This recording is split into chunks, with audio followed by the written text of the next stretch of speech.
Welcome to Reinventing-U. I'm your host, Danielle Silverman.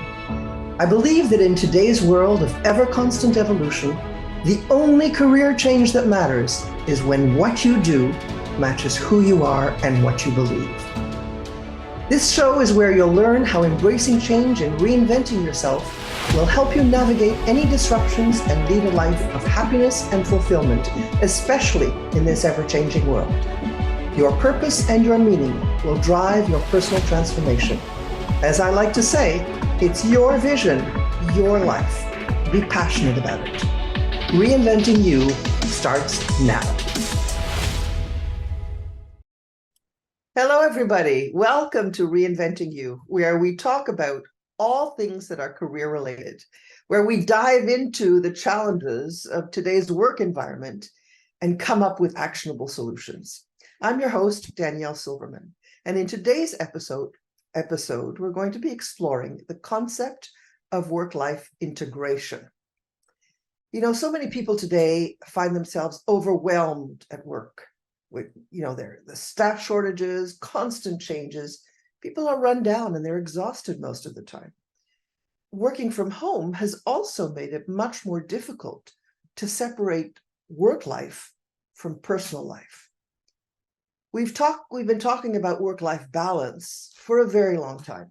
And for a long time, companies have been trying to implement wellness programs, and more so even today, but not much has advanced in that area, despite all the noise we make about it. And yet employees also need to be able to separate work from the rest of their lives if they're going to survive in this constantly changing world we're living in. So I called it work-life integration instead of work-life balance. So what's the difference? Work-life balance is actually about creating a clear distinction between work and personal life and ensuring that neither one dominates, right? So that they're equal, balanced, if you will. But there's a clear distinction between work and personal life. Whereas when we talk about work-life integration, it's about seamlessly blending your professional activities from your personal activities in a way that meets the demands of both without strictly separating them. And the best approach really depends on each person's individual preferences, on your job demands, on your life circumstances. Some people thrive with clear boundaries, while others benefit from a more fluid approach. The key is finding what allows for fulfillment in both your professional and personal areas of your life. Personally, I think integration is the way to go. Of course, I'm not a hard set black and white boundaries kind of person. That's just me. But I find that it's a concept that resonates with many people today, especially given the blurred boundaries between remote work and technology and the inevitability of hybrid work. Let's face it, nobody knows what the best formula is, and that in itself just adds stress. When we talk about balance, there's an assumption that the lines are clearly drawn, boundaries clear, and one must not overlap the other. But to my mind, that's very black and white thinking, and it's almost impossible to achieve. If you tried it, you probably know. And as a consequence, many people do indeed find it difficult to get to a balance that they can comfortably live with. Whereas work-life integration, on the other hand, takes into consideration all of the different tasks, all the obligations you have, the responsibilities, as well as the needs of the individual throughout the day. Today, we know we're living in a completely different world, and we're only just starting to see the implications. We know that change is going to continue, and that what we put in place today might not be what works for tomorrow. In the meantime, though, we have to find ways of working that benefit the employee and the employer. And honestly, really, what benefits the employee, in other words, if the employee is engaged in work and is happy at home, well, this could only benefit the company. And those who haven't figured that out yet need to listen. So helping an employee achieve work-life integration is key. And achieving this integration means recognizing that work and personal life often intersect and overlap, but they should do so in a way that promotes wellness and well-being.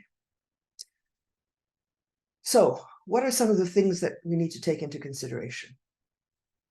The first is to establish clear boundaries. I know we were talking about balance being boundaries and integration not being boundaries, but at the same time, we need to understand what is work and what is personal life.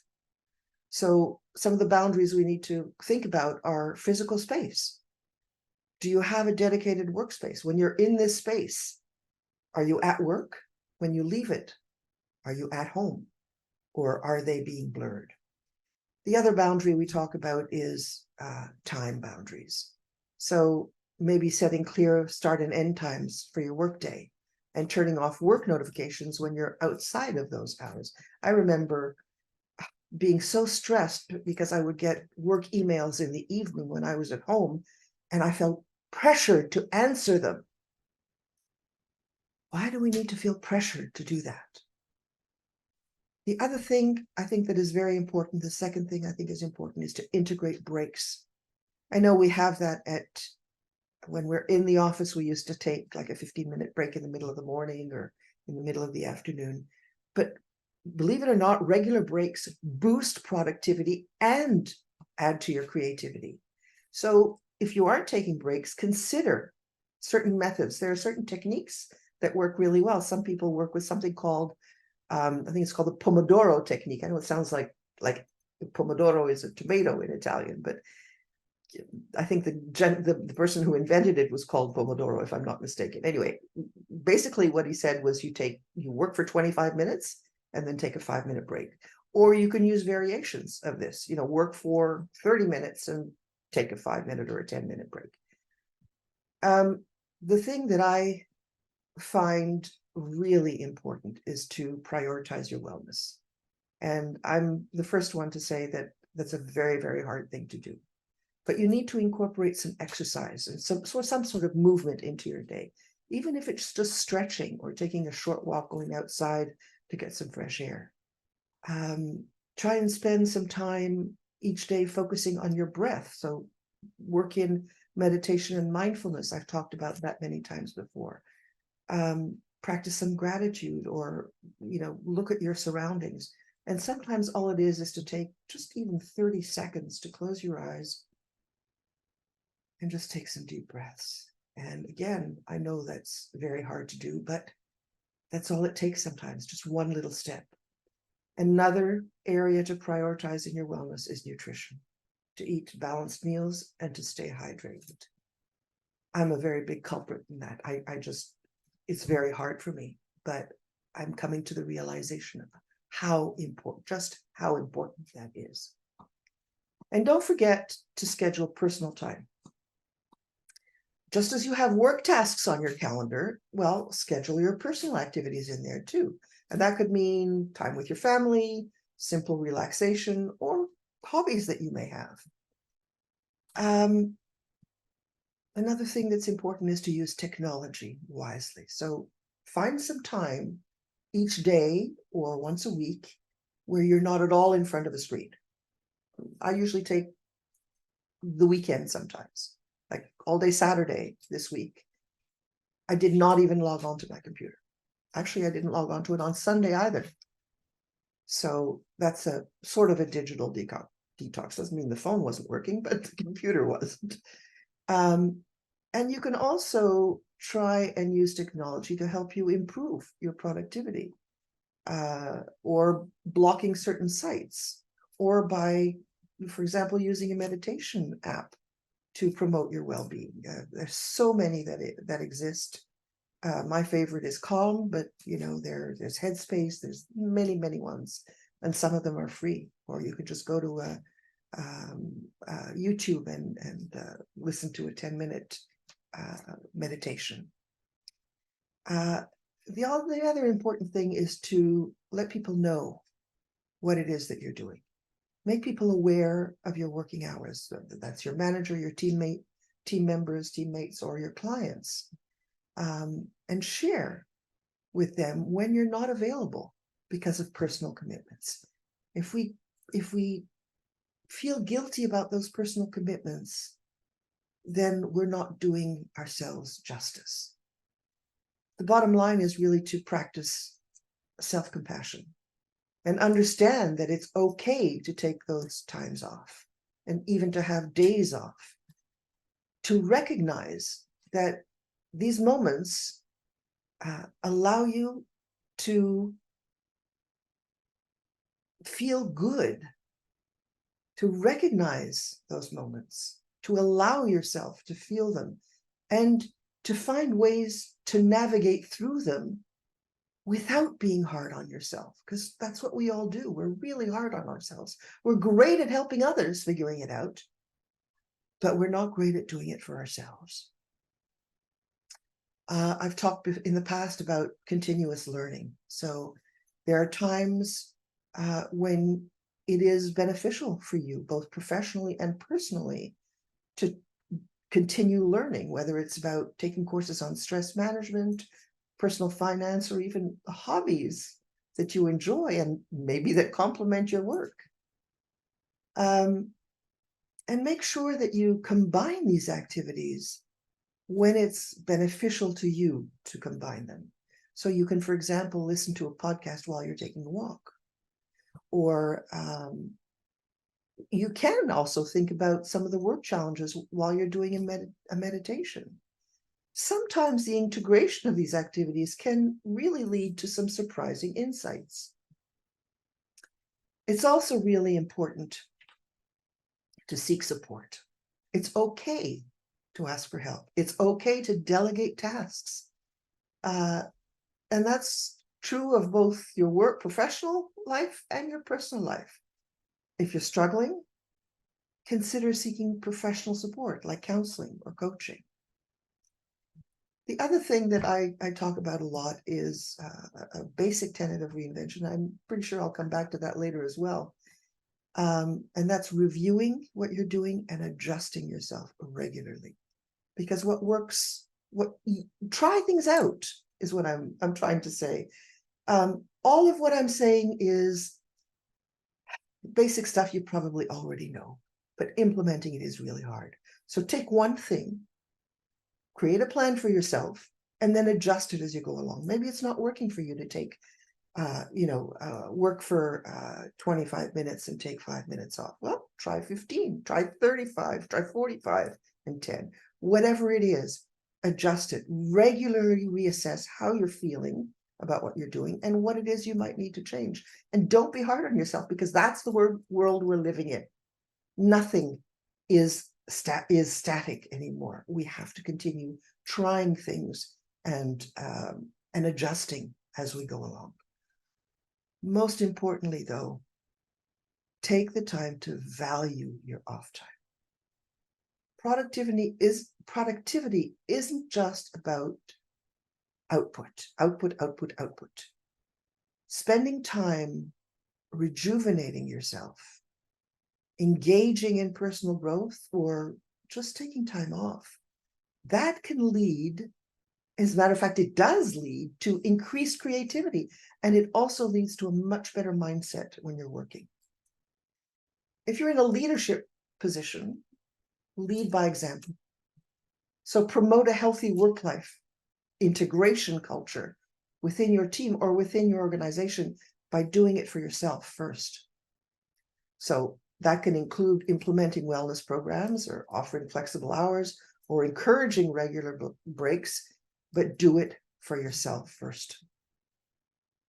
In essence, what I'm saying is that work-life integration is about recognizing that while work and personal life can and will intersect, it's crucial to ensure that the overlap doesn't negatively affect our overall well-being. Instead, our goal is to find harmony where both areas of life complement and enrich each other. So there may be blended activities because there's an acceptance that work and personal activities can intertwine. Someone might take a break during the day to go for a run or to pick up their child from school and then catch up on work in the evening, right? It's blended. We also recognize that traditional 9-to-5 schedules might not be adhered to. So instead, work is done when it best fits your life, as long as the responsibilities are met. I remember being a manager in a corporate setting, and it didn't matter to me when people took their breaks or how long they took their breaks, as long as they were able to get their work done, and as long as the responsibilities were met, as long as that the tasks were being well done and delivered on time. That's what mattered. That's what productivity is being able to do those tasks within the required time. Sometimes we have deadlines, and have quality work as well. And we cannot have good quality work if we're constantly working. And finally, let's look at things in a holistic way. Because there's a recognition that what benefits the personal side can also benefit the work side, and vice versa. So a midday workout will boost productivity in the afternoon, if that's what you're into. Maybe it's something else. You have to find out what that is. We talked about boundaries, but we also recognize that the boundaries need to be fluid. So instead of strict separations, there are sometimes permeable boundaries that adjust based on the individual's needs and circumstances. That's not to say that boundaries are not important. So that doesn't mean that we're talking about balance and not integration. There's a very fine line between the two. For most people, one of the biggest challenges is indeed in setting boundaries, in particular, the ability to say no. This is an absolutely critical skill. It is such a skill, in fact, in particular in the realm of work-life integration. But it can be one of the most challenging behaviors to adopt, because there are so many internal pressures, external pressures that we face. Look, it can be very tough, and I've learned it the hard way, but it's an invaluable tool. Just this morning, a friend of mine texted me and said, "Do you have 2 minutes to chat? I'm having a hard time with a decision I need to make." And I looked at the time and I said, okay, it's 10 past 11. I have a recording at noon, and then I have another meeting at 2 o'clock. Can I take 2 minutes? Will it last 2 minutes? And then I finally texted my friend and I said, this is what my schedule is today. Are you available after 3? And she said, yeah, I have a call until 3:30. I said, fine, call me then. I didn't have to answer immediately, right? But what happens very often is that this expression that I always forget the meaning of, FOMO. We have a fear of missing out. We have a fear that by saying no to opportunities, we might miss out on something beneficial, whether it's a career opportunity, a social event, or a new experience. But there are ways for us to sit back and think, okay, wait a minute, let me think about this. What is it exactly that I'm missing out on? Is this something that's going to come back again? So often I get emails from this company and that company, and come to this webinar and go to this training, and it's a free training. Oh, I can do that. It really interests me. Yeah, but how many things can I get done? How many things can I focus on at the same time? The other reason we fear saying no is that I think most people have an inherent desire to please.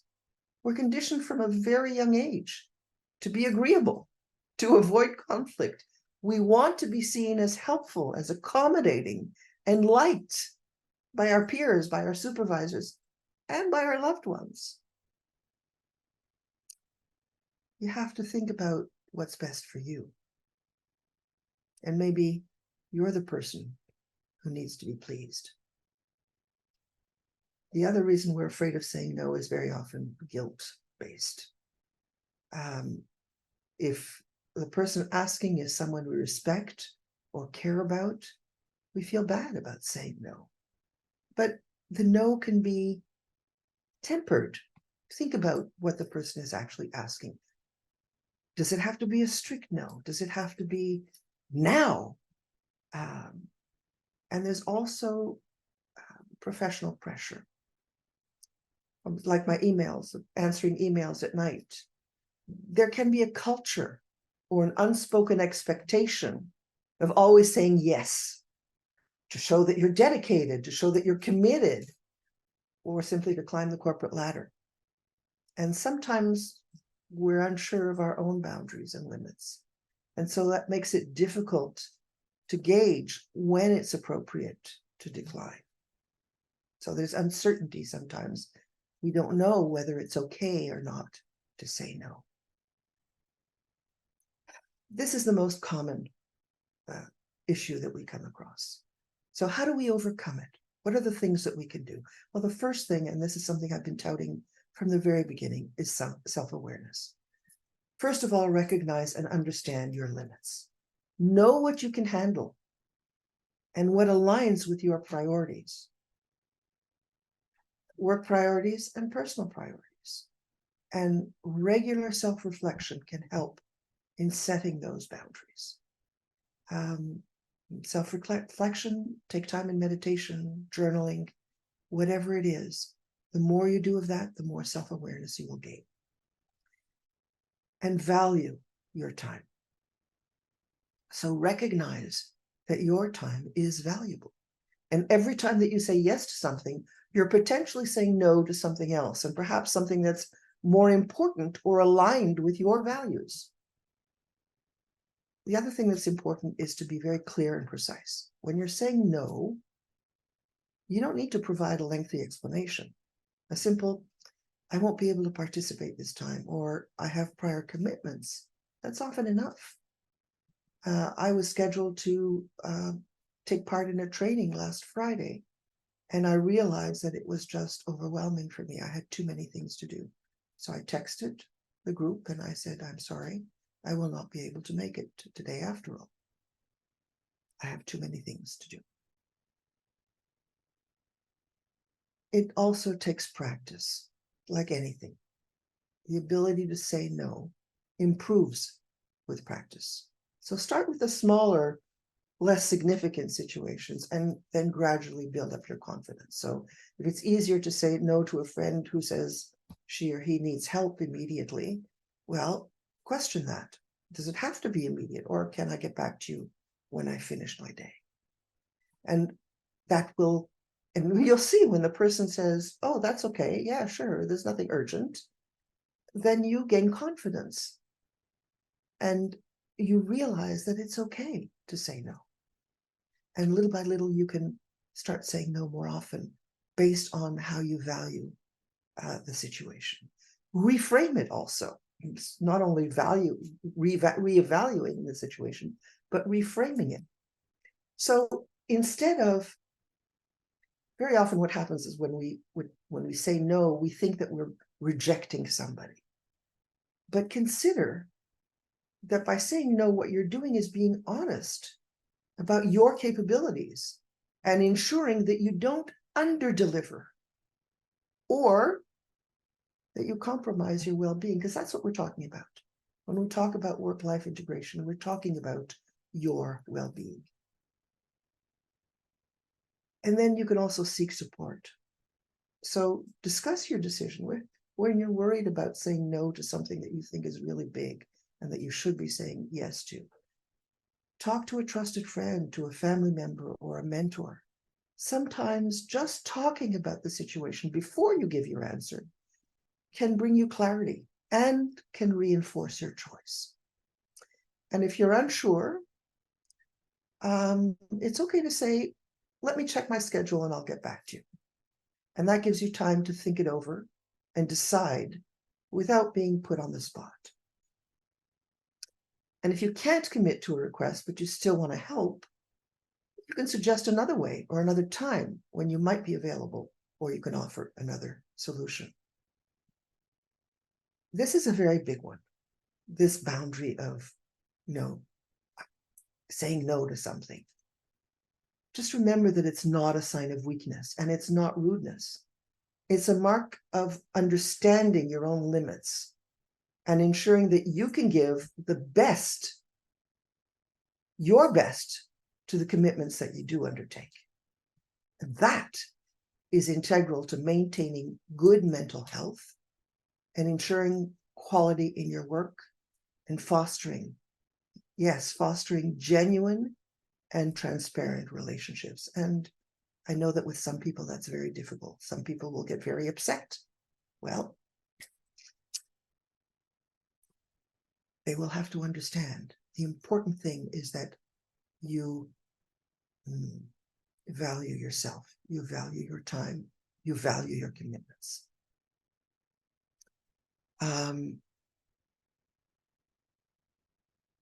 There's another important part that we talk about in addition to boundaries and being able to say no, being one of the most important and difficult boundaries to overcome. Another one is taking charge of your own time with time management. And, again, that's something that I'm not very good at because, I have a list of priorities and I do these when I feel the urge to do them sometimes. But it really is important to think about what's important versus what's not important, what's urgent versus what's not urgent. This is something that's called the Eisenhower box because the former president, Dwight D. Eisenhower, came up with it. And I believe, what's his name? 7 Habits of Highly Successful People also covered this in his book. And it's a matrix, really. And so you have important, not important, important at the top, not important at the bottom, and at the top, urgent, not urgent. And you put you label your priorities or all the tasks that you have to do in each one of the 4 boxes. Important and urgent, important and not urgent, not important and urgent, and not important and not urgent. And the key is that when something is important and urgent, you do it now. What is important and not urgent, well, you schedule a time when you're going to do it. What is not important but is urgent, find someone who can do it for you. Delegate. That's not a dirty word either, by the way. Delegate. And what's not important and not urgent, consider deleting it. There are a lot of things that are implied in this method of thinking and of working. One is that people believe in multitasking. And that's a very, very dangerous thing to look at because there really is no such thing as multitasking. We cannot physically, mentally do 2 things at the same time. We think we can.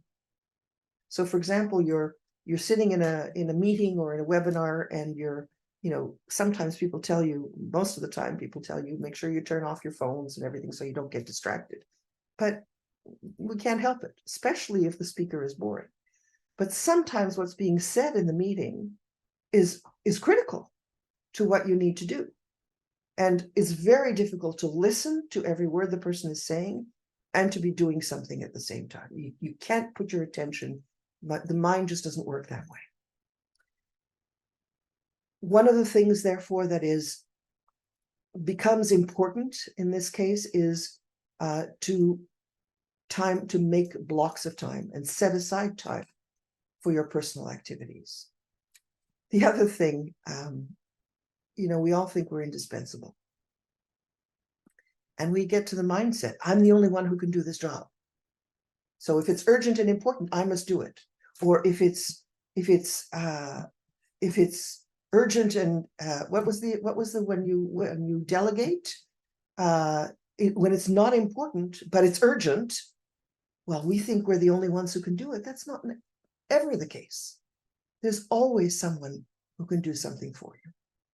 And we see this in corporate life everywhere. We all think we're indispensable, but it's not true.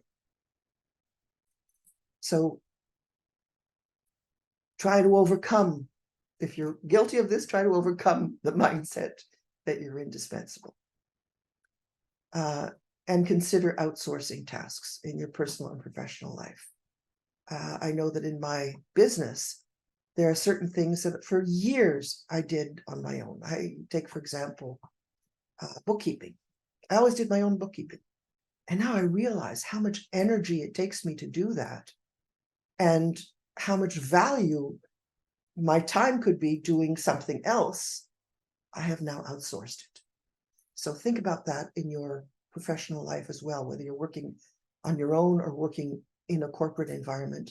There are certain tasks that you can outsource, and always value an external perspective. So if you're unsure, talk to somebody.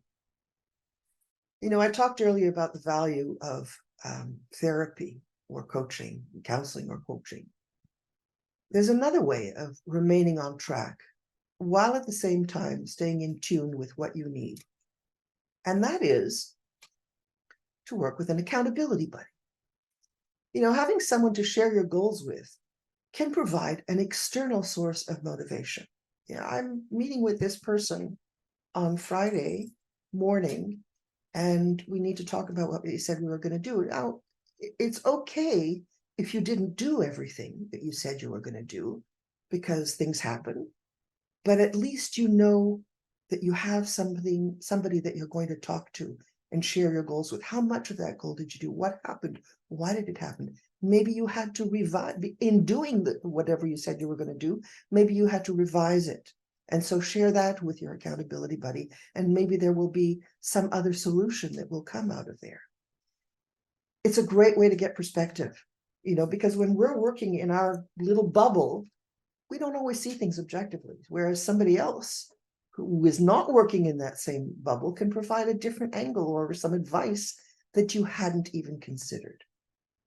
And also, and I talked about this when I did my presentation on job search skills, knowing that somebody else is going through a similar journey or facing similar challenges as you are does make the process less isolating. So an accountability, bottom line, can offer you feedback, encouragement, and constructive criticism, and be there to have your back. But make sure that you stay consistent.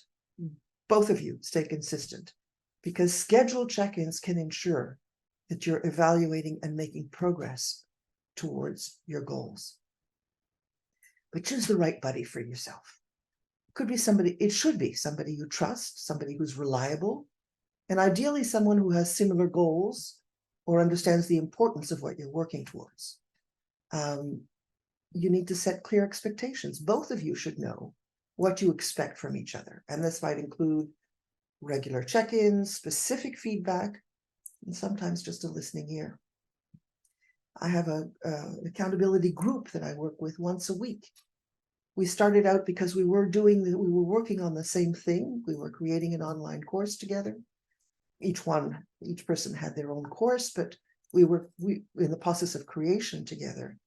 And then after that was over, we stayed in touch. We still meet once a week regularly, because the regular check-ins, the feedback, and yes, very often just a listening ear, are absolutely invaluable. So set aside regular times to discuss your progress, to discuss your challenges and your victories. Don't forget the victories. You could be doing this weekly, bi-weekly or monthly, it doesn't matter, as long as you do it consistently.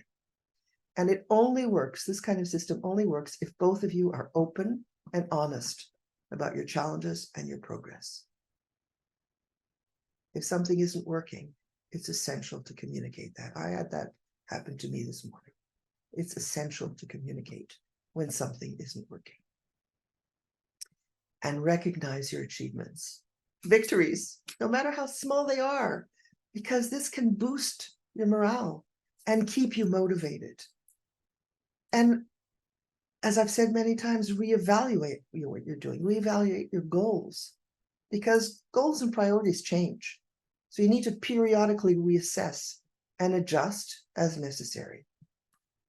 And just as with any relationship, it's vital to respect each other's time, each other's emotions, and each other's boundaries. So just as saying no is vitally important to your well-being, having an accountability buddy system can add an element of social support and structure to that journey of work-life integration and your own self-prioritization. It transforms your personal challenges into shared experiences, and that makes the process so much more enjoyable and so much more sustainable. And lastly, I think it's very important to embrace one of the leading tenets of reinvention mindset. And I've already talked about these, but I want to really bring the message home again. One is to constantly and continuously reassess your goals and your methods and your priorities. And the other, which I don't think I've talked about yet, is to embrace imperfection. Okay, I have to say I'm sorry to you perfectionists out there, and I have to tell you I'm one of them secretly. So I know how hard it is to hear this, but this constantly changing at an ever faster kind of pace world makes it pretty much impossible to achieve perfection. So instead of stressing out about it, recognize that you can only do your best. And that's actually a good thing. In today's world, there's no such thing as perfection. But doing the best. Look, I made a pie for a special holiday last week. And it wasn't my best effort. But it tasted just as good. Didn't look as pretty as I usually make it, but it sure tasted better. So here you go. You have to just let go sometimes. And instead, take time taking care of yourself. Yeah, remember it's okay to take time off, to rest and replenish, doing whatever it is brings you joy. Joy is important. Wake up every morning and say to yourself, what can I do today that will bring me joy? Whether it's taking the walk, buying flowers, taking a hot bath, being with your loved one, kissing your child or your dog.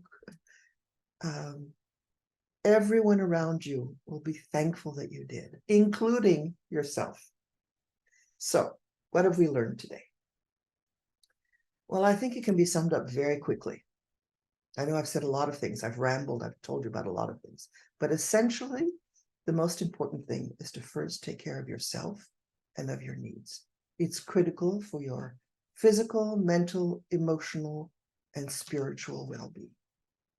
Because when you do that, it ensures that you remain healthy and that you enjoy not only what you're doing at work, but that you enjoy your life to the fullest. There are so many techniques available to you to ensure that you can manage your life and your work integration. And if you'd like help with this, please don't hesitate to reach out. But I encourage you to take small steps, baby steps. There's a coach of mine once said, Rice Krispie steps, which if you can imagine is even smaller than baby steps. And please share your experiences with others. Go to my social media posts on LinkedIn or on Instagram or Facebook and reply with your thoughts, with your challenges, with examples and stories. I love hearing your stories. And to bring this home even more, on our next podcast, I've invited a very special guest who has embraced time management to such a degree that she's able to work in multiple professional roles while also taking care of family life and integrating many personal passion projects. I can't wait to have you meet her. On this note, thank you for joining us on Reinventing-U. Remember, work-life integration is a journey and every step counts. Please reach out on social media or by email at info@reinventing-u.com. redefine-u.com. Until next time, remember to prioritize yourself first, and prioritize yourself first, and prioritize yourself first. Here's to your career and life reinvention. Bye for now. Thank you for listening to Reinventing-U with me, your host, Danielle Silverman. Tune in on the second and fourth Monday each month at 11 a.m. Eastern, 8 a.m. Pacific on transformationtalkradio.com. Join me and feel inspired and optimistic about your future. We only get one life, so embrace change and thrive with me. Find work that aligns best with your soul and what you enjoy. For more information, go to reinventingu.com.